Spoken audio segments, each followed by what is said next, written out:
Nous allons rejoindre maintenant la fête en musique donnée sur la place de la Concorde à l'initiative de SOS Racisme, avec plusieurs dizaines de milliers de personnes qui ont répondu à cet appel anti-raciste.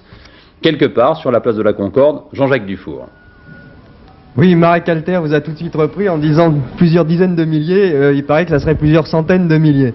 Bon, cela dit, nous sommes arrivés ici tout à l'heure en fin d'après-midi vers 18h, puisque la fête a commencé à ce moment-là, et nous avons fait un petit reportage pour vous montrer en images, enfin vous donner une idée parce qu'il y a de nombreux groupes et beaucoup de personnalités. Ce qui se passait tout à l'heure, vous allez le voir maintenant.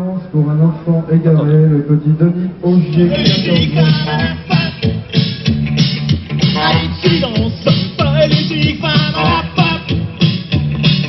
Hôpital psychiatrique, staliniste politique, à douche froide et Mogano, destruction de ton nom. Je regarde l'obélisque là, planté comme un énorme zob. Ça fait pas très catholique, hein. C'est pas français ça, hein.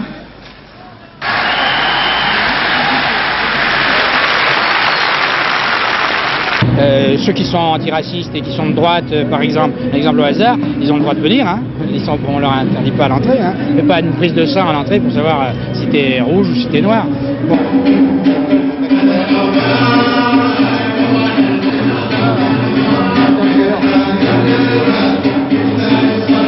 En tant que metteur en scène, ma contribution, ça a été justement de ne pas faire de mise en scène et de laisser la fête à ceux qui la méritent, c'est-à-dire à tous ces types de touche pas à mon pote qui se sont battus et qui ont ce soir leur vrai triomphe, leur premier triomphe, et j'espère que ça ne sera pas le dernier.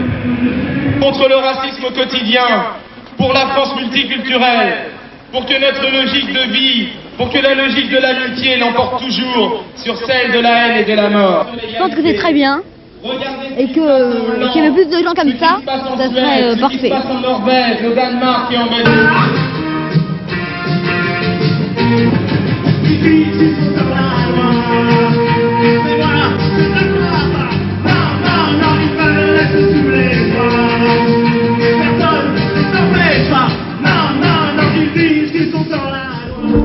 Bon, tout de suite avec le secrétaire général des SOS Racisme, c'est un succès pour vous?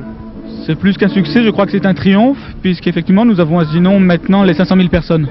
Bon, on a parlé de politique et en disant que vous étiez récupéré, qu'est-ce que vous dites? Nous sommes récupérés effectivement par près de 500 000 potes qui sont venus soutenir l'action antiraciste, œcuménique, qui a débuté il y a à peu près 9 mois en France. Donc récupération politique il n'y a pas eu. Tous les faiseurs d'opinion qui avaient prévu une récupération politique, soit de gauche comme de droite, se sont trompés. Le discours de Harlem Désir, vous l'avez entendu. Ni droite ni gauche, tous contre le racisme, tous unis pour la France multicolore. Bernard-Henri Lévy, il y a eu quelques problèmes notamment avec quelques personnalités juives qui étaient au sein du mouvement. Il y a eu quelques problèmes du point de vue de qui? Du point de vue d'autres personnalités qui n'étaient pas juives et qui vous ont reproché d'être trop présentes, oui. Enfin de reprocher aux personnalités juives d'être trop présentes. Est-ce que vous croyez qu'il faille insister là-dessus? Il y a eu en effet des minuscules et je crois assez misérables querelles de boutique venant de telle ou telle organisation et s'inquiétant de la présence de Marek Alter, de moi-même et de l'UEJF à l'intérieur des SOS Racisme. Je crois que c'est un épiphénomène et je ne pense pas que ce soit très important. L'événement ce soir, c'est qu'il y a 400 000 jeunes gens qui sont ici sur la place de la Concorde, qui se sont rassemblés sur des mots d'ordre de refus de la haine, de joie, d'antiracisme, et ça je crois que c'est un événement sans précédent en France.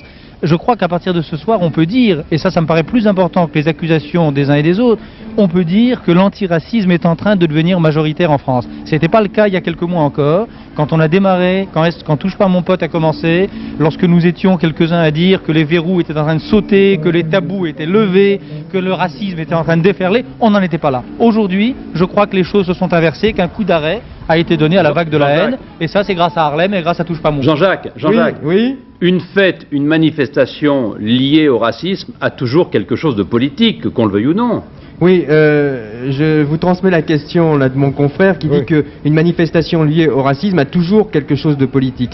C'est un peu vrai. Qu'est-ce que vous en pensez, Marek? Non, je ne crois pas. Je crois que là, il y a quelque chose de tout à fait nouveau.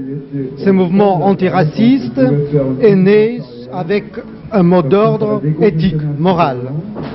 Vous savez, une règle, et les règles sont irrécupérables. Quand on dit « touche pas à mon pote, aime ton prochain comme toi-même », vous savez, si quelqu'un voudrait récupérer ça, ça lui pèterait entre les doigts, parce que aucun groupe politique n'est irréprochable, aucun.